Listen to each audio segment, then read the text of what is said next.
What inspired you to start coaching? It was the next best thing to playing. In high school, I hate to say this on camera, in high school, maybe I was not quite as mature as I should have been. I cared about two things: sports, but specifically football, and hanging out in the art room. And those are the two things that I was pretty good at and two things that I loved. But obviously, when you're 5'5" and 155 pounds, you don't have much of a football career. So when I went to college, the sports I had to leave behind. I played a little bit of club ball in college, not football, and then because I had no other options, I started doing things like racquetball and jogging, and it wasn't until I decided I wanted to teach that I thought the next best way to be connected and get some of that back was to coach. Okay. So what is your favorite part about coaching? Well, the favorite part about really any profession, especially teaching and coaching, is the people you meet, the kids you meet and work with, but more importantly, the extended family that you create. I've coached for 35 years, and I've coached in different schools. I've coached different sports. I've made a lot of really close friends with assistant coaches and head coaches. I've made a lot of friends with ex-students and players and their families and their parents, and then now I have some of my ex-players' kids playing for me. I mean, it's just generational, and it's like a family of your own. It grows, and gets larger. And the people that you're in contact with, that's always the best part of it.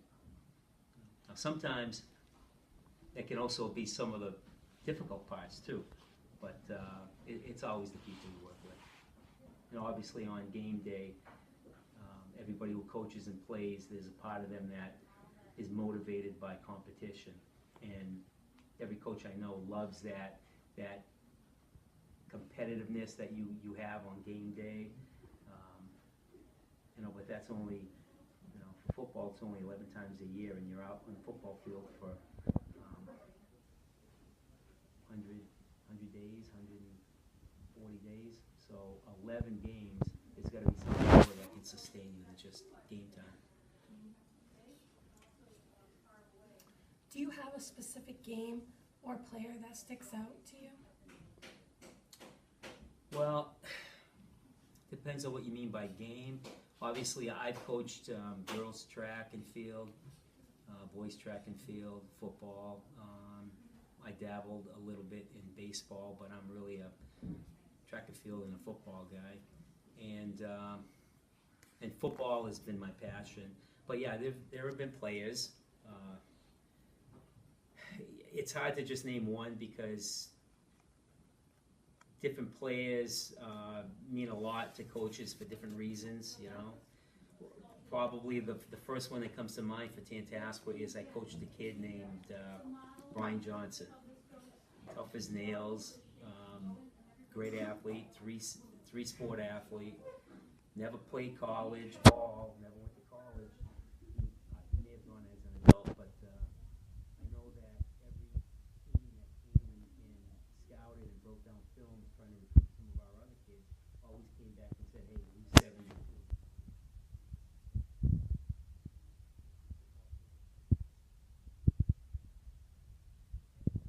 Aggressive.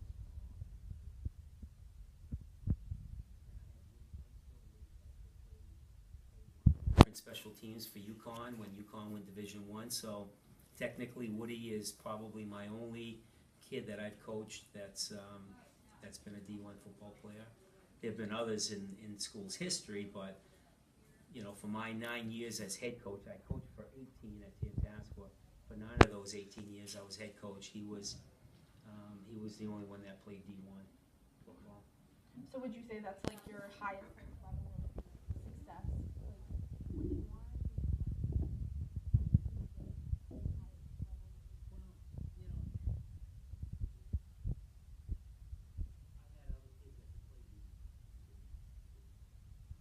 Brian Johnson could have been a 1AA player easily. I've coached kids at Bay Path that physically and athletically could have been D1. Whether or not their grades could have gotten them to that kind of a school is a different story.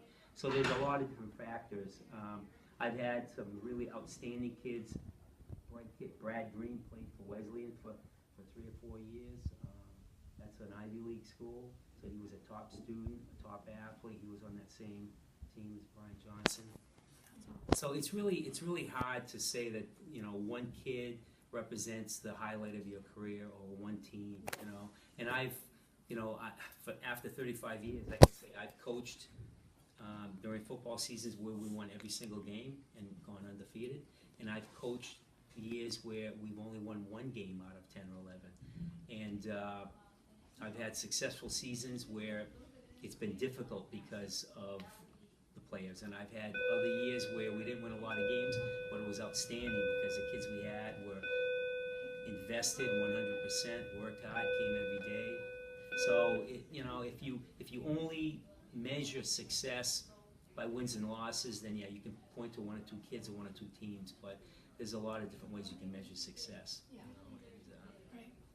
And typically we don't measure it, coaches don't measure it by wins and losses. Unfortunately, most coaches are evaluated by wins and losses, but you take a team here, and what you want to do is you want to get better every day, and then at the end of the season you want to be better than you were at the beginning of the season. That's really the only true measure of success, if you're making improvements and you're moving forward.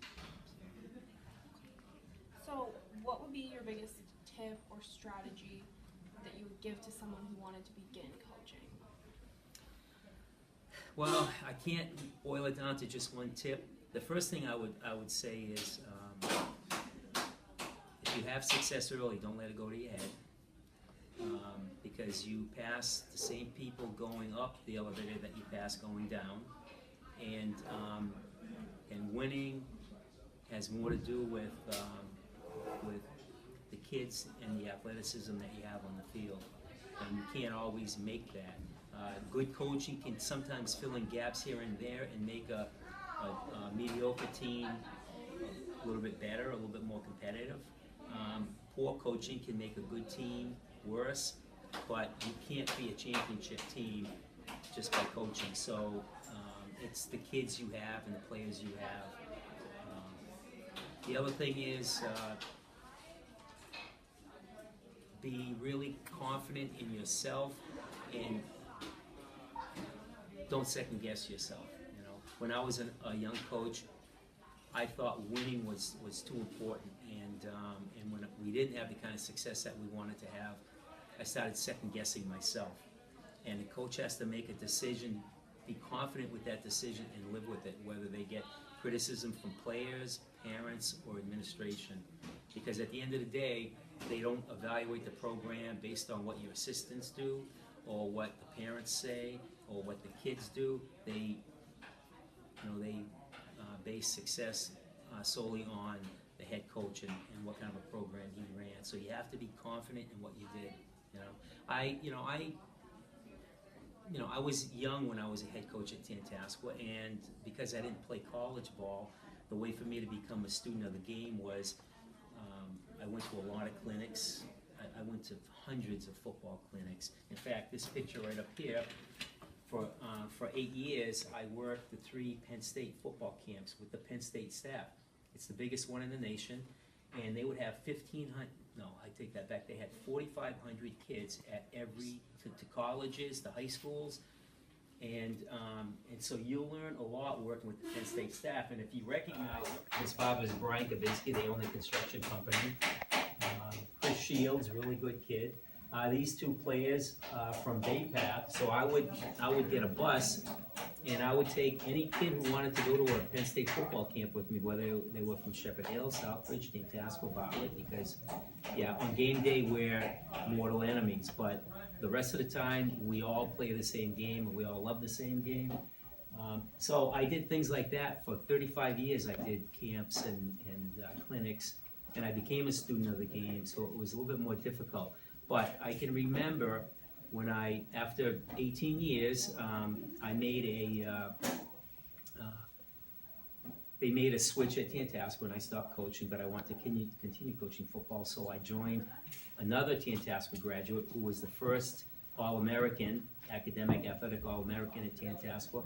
He's a Hall of Fame player at Tantasco. He's a Central Mass football coach, Hall of Fame winner, Al Denby. He was the first one inducted into our Hall of Fame. He went to Boston College. I mean, just outstanding football player, outstanding coach. And he coached actually with me for a couple of years at Tantasco, and then he took the head job at Bay Path. When I stopped coaching here, I joined him at Bay Path. And I can tell you, he's older than me. He coached a lot longer than I did. He had college coaching experience.